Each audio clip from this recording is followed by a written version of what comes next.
आदिवासी समाजामध्ये घुसखोरी करू पाहत असलेल्या धनगर समाजाला आदिवासी समाजामध्ये आरक्षण मिळू नये, त्यामुळे आदिवासी समाजावर मोठा अन्याय होऊ शकतो। शासनाने शासन निर्णय काढण्यासाठी नेमलेली समिती बरखास्त करावी, या मागणीसाठी आज ठाणे येथे संयुक्त आदिवासी कृती समितीची बैठक झाली। त्यात धनगर या विषयावर शासनाने शासन निर्णय काढण्याबाबत नेमलेल्या समितीबाबत चर्चा झाली।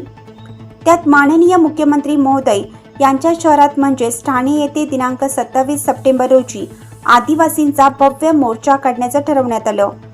अकोले तालुक्याचे भूमिपुत्र असलेले माजी IPS अधिकारी मधुकर तळपाडे, महाराष्ट्र राज्य संयुक्त आदिवासी कृती समितीचे सचिव यांनी या संदर्भात आपली भूमिका स्पष्ट करत आपले मत व्यक्त केले। महाराष्ट्रभरातील आदिवासी समाज या शासन निर्णयाच्या विरोधात एकवटला असून धनगर समाजाला आदिवासी समाजामध्ये सामावून घेण्यासाठी नेमलेल्या जुलमी निर्णयाविरोधात मोठी आंदोलन उभं करण्याच्या तयारीत आहे। विद्यमान मुख्यमंत्री एकनाथजी शिंदे यांच्या शहरामध्ये मोठे जनआंदोलन उभे करणार असल्याची यावेळेस माहिती देण्यात आली। शासनाने नेमलेल्या कमिटीमध्ये कुठल्याही आदिवासी समाजाला स्थान देण्यात आलं नाही। तसेच सदर शासन निर्णय आदिवासी समाजाच्या विरोधात व बेकायदेशीर असल्याने महाराष्ट्रभरातील आदिवासी समाज हा शासनाच्या विरोधात उभा राहणार असल्याचं महाराष्ट्र राज्याच्या आदिवासी कृती समितीच्या वतीनं सांगण्यात आले।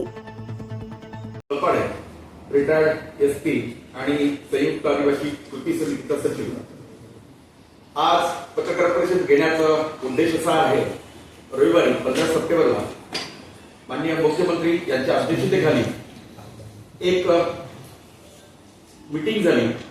त्या मीटिंग मध्ये धनगर समाजाने जी मागणी केली होती की धनगरांना आदिवासीमध्ये आरक्षण मिळावं आणि धनगर आणि धनगड हे एकच आहे, तशा प्रकारचा GR काढण्यात यावा आणि तो GR काढण्यासाठी जी कमिटी फॉर्म करण्यात आलेली आहे ॲज वेल ॲज धनगर समाजाचे 5 प्रतिनिधी त्या समितीमध्ये असतील, अशा प्रकारची समिती स्थापन करून त्यांच्याकडून लवकरात लवकर अहवाल घेऊन शासन तशा प्रकारचं GR काढणार आहे।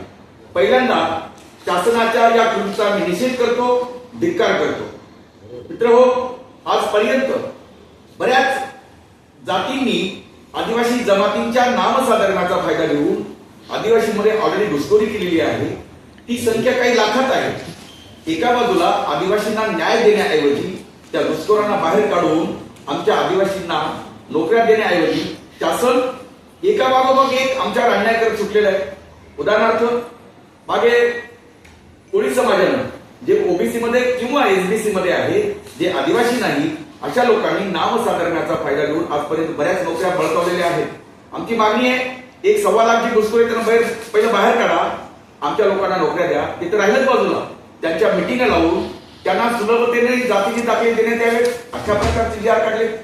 त्यानंतर त्यांना पडताळणी सुलभतेने मिळावी अशा प्रकारची मिटिंग लावली होती, ती आम्ही उधळून लावली। पुन्हा धनगर समाज गेले कित्येक वर्ष, याला इतिहास आहे, ते 78-79 पासून मागणी करतायत की आम्हाला आदिवासींच्या सवलती मिळाव्या। पण आपल्याला सांगावंच वाटतं की अगदी राज्य शासनाने तसा ठराव केला 78-79 साली, केंद्रात पाठविला, तो देखील मान्य केला गेला नाही। त्यानंतर अलाहाबाद हायकोर्टात सुद्धा यांची याच्या संघटनेची मागणी होती, ती फेटाळण्यात आली।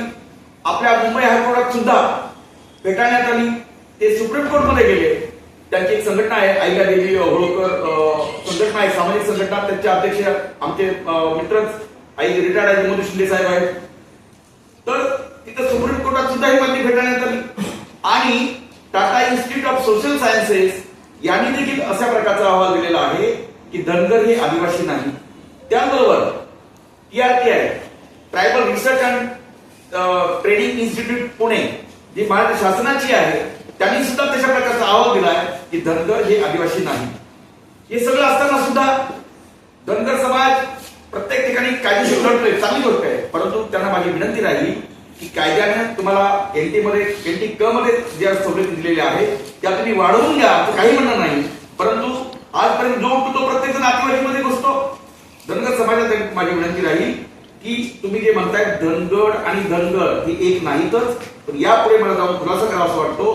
पूर्वी CP आणि बेरार वेगळं होतं, महाराष्ट्र मुंबई स्टेट वेगळं होतं, पण जेव्हा महाराष्ट्र गव्हर्नमेंट निर्माण झालं, महाराष्ट्र स्टेट निर्माण झालं आणि गुजरात वेगळं प्लस सीपी बेरामधला काही भाग आपल्याकडे आला, त्यात पूर्वी ज्या जमाती होत्या त्यात एक धनगड नाही, धांगड DHANGAD आणि जे नोटिफिकेशन आहे त्यात देखील क्लिअर कट मराठीमध्ये धांगडच आहे.